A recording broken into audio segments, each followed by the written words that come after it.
E o presidente Lula volta a criticar o Banco Central. E ele deu um pitaco também na eleição americana. Reportagem de Brasília, Bruno Pinheiro.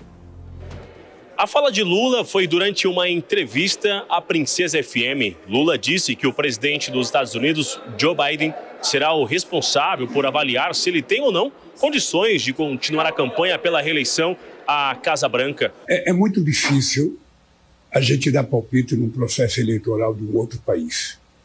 É muito difícil porque depois do resultado eleitoral, a gente tem que conviver com quem ganhou as eleições. Então você tem que tomar cuidado para não criar nenhuma novidade. Eu, pessoalmente, gosto do Biden. Já encontrei com o Biden várias vezes. Sabe? Eu acho que o Biden ele tem um problema, sabe? Que ele está andando mais lentamente, ele está demorando mais para responder as coisas, possivelmente esteja pensando. Mas quem sabe da condição do Biden é o Biden. Lula evitou comentar o processo eleitoral dos Estados Unidos, mas avaliou que a saúde do americano é um tema relevante para a disputa eleitoral.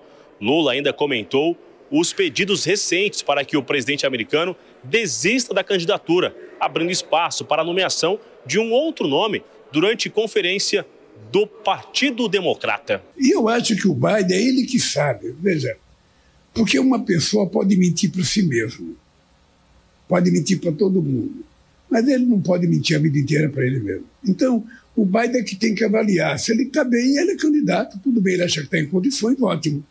Mas se ele não está, é melhor eles tomarem uma decisão. O que foi chato e desagradável é que no debate expuseram muito a fragilidade do Biden.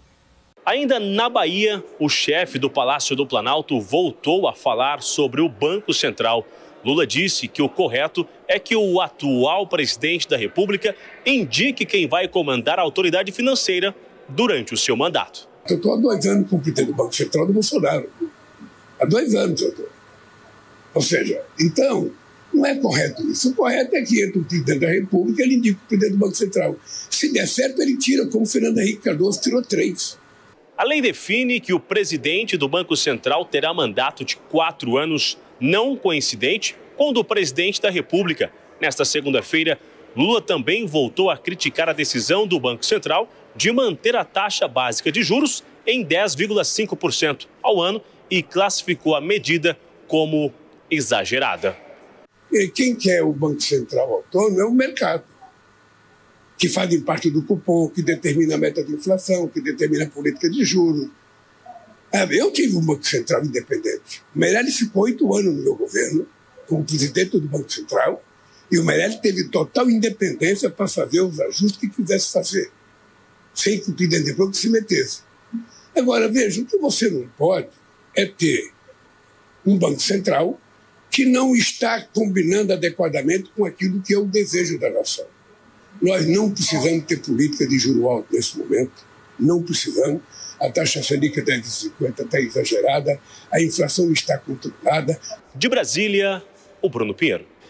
Pois é, depois das falas do presidente Lula na questão do mercado financeiro, no fechamento do dia do mercado, o dólar comercial de novo disparou, fechamento de R$ 5,65, é o maior valor em 2 anos e meio. Dora Kramer, explicação política para isso, porque o presidente Lula faz um giro por várias rádios, dá, claro, o recado dele em relação ao próprio governo, mas tem esse problema da deterioração da própria economia, ou seja, as declarações dele acabam pesando na própria economia e ele diz que é o interesse do mercado, isso vai contra o interesse do mercado. De qualquer forma, qual a explicação política para isso, Dora Kramer? Não tenho, Tiago, nem ninguém tem, as pessoas não entendem. Quando é que o presidente Lula vai sossegar quando o dólar bater em 7? Olha, ele como presidente da República teria o poder, quer dizer, a prerrogativa, o poder talvez não, mas a prerrogativa de, por exemplo, apresentar uma proposta para rever a autonomia do Banco Central. Ele, nessa mesma entrevista também, falou que o Banco Central define meta de inflação, o que não é. O presidente também poderia fazer essa proposta de rever a meta de inflação, no entanto, não faz. Por quê?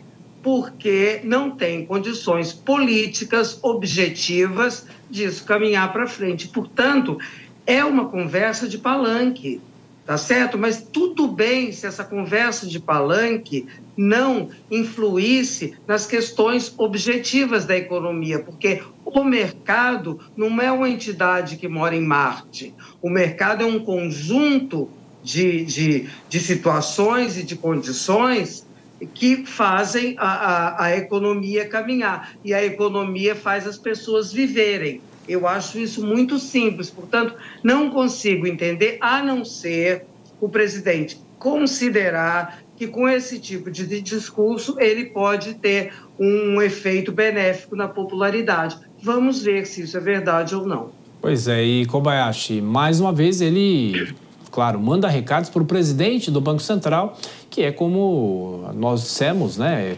tem um mandato que não coincide com cada mandato de um presidente da República. Olha, Thiago, eu vejo alguns efeitos disso. Efeito prático, nenhum. Efeito político é ruim para o presidente porque ele alcança com isso os números negativos na economia. Aí, né? Você citou, por exemplo, a alta do dólar, mas tem aqueles efeitos invisíveis da economia, que é a falta de investimento. Alguém que está para ampliar os seus negócios simplesmente dá uma segurada, não vai adiante justamente porque fica na dúvida. Será que daqui a pouco a gente vai ter um Banco Central vinculado ao Poder Executivo, em que o presidente vai poder manipular a taxa de juros a seu critério e, naturalmente, com objetivos políticos e não necessariamente com a ideia de manter o valor da moeda? Então, assim, é ruim. E eu só consigo imaginar uma hipótese para essa insistência do presidente Lula em criticar o Banco Central e criticar, inclusive, a autonomia do Banco Central, que é deixar preparado um grande culpado caso algo dê errado. Se daqui a pouco a economia não for bem, quem é o culpado? Venho dizendo há 2 anos, é o presidente do Banco Central que deixa a taxa de juros lá em cima e isso é ruim para o Brasil e tal. Só pode ser essa, porque na prática ele vai continuar criticando e não vai mudar a autonomia. A Dora já bem disse, não tem projeto do Poder Executivo de alteração da lei que dá autonomia ao Banco Central. E o Campos Neto vai colhendo os frutos disso. Inicialmente parece ruim para ele ficar sendo criticado o tempo todo, mas o nome dele está sendo falado. Esses dias começou a ser até cogitado na política como um eventual ministro da Fazenda em um eventual governo Tarcísio, enfim. Naturalmente, muitas pessoas não saberiam quem é o Campos Neto se não fosse a boca do presidente da República falar o tempo todo sobre, não necessariamente o nome dele, mas sobre esse cidadão, o presidente do Banco Central.